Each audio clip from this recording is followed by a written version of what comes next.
નમસ્કાર, હું રાજ. આપ જોઈ રહ્યા છો સ્પાર્ક ટુડે ન્યૂઝ. બોડેલી નગરમાં આજે શ્રાવણ સુદ સાતમ એટલે કે શીતળા સાતમના પર્વની મહિલાઓ દ્વારા શ્રદ્ધા અને ભક્તિભાવ સાથે ઉજવણી કરવામાં આવી હતી.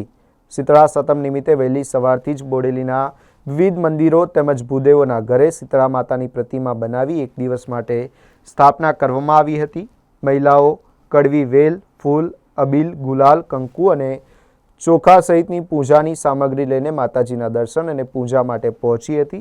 શીતળા માતાની પ્રતિમાને કડવી વેલ, પાણી, દૂધ, શ્રીફળ અને પ્રસાદ અર્પણ કરી મહિલાઓએ માતાજીની સેવા, પૂજા અને આરાધના કરી હતી. સાથે શીતળા માતાની વાર્તાનું શ્રવણ કરી પોતાના બાળકો તેમજ પરિવારની સુખ, શાંતિ અને સમૃદ્ધિ માટે પ્રાર્થના કરવામાં આવી હતી.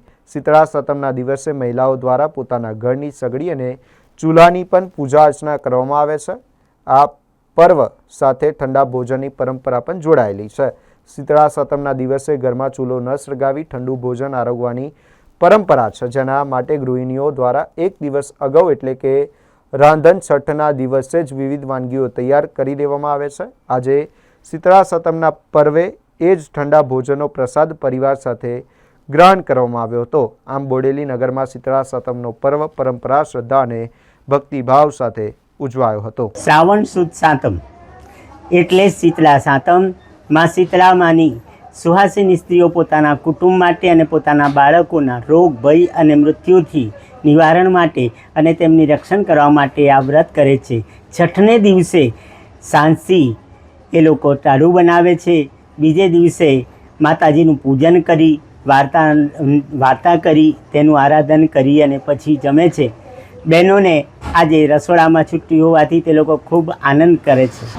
શ્રાવણ સુદ સાતમ અને આજે શીતળા માતાનું વ્રત જે અમે ઠંડુ ખાઈને કરીએ છીએ. ગઈકાલે અમે રાંધણ છઠ કરી હતી અને આજે શીતળા માતાની પૂજા કરી અને પછી અમે આખો દિવસ ઠંડુ ખાઈશું. આજે રસોડાની પણ રજા અને બહેનોને ખૂબ મજા. આજે બહેનો બહુ જ આનંદિત હશે. અને શીતળા માતાનું વ્રત એટલા માટે કરવામાં આવે છે કે બાળકો, ઘર, પરિવાર, કુટુંબની રક્ષા માટે કરીએ છીએ અમે અને ઠંડુ ખાઈએ છીએ અને માતાજીની પૂજા પ્રાર્થના કરી, વાર્તા કરી અને ત્યાર પછી અમે ઠંડુ ખાઈએ છીએ અને આખો દિવસ આનંદ અને મજા કરીએ છીએ.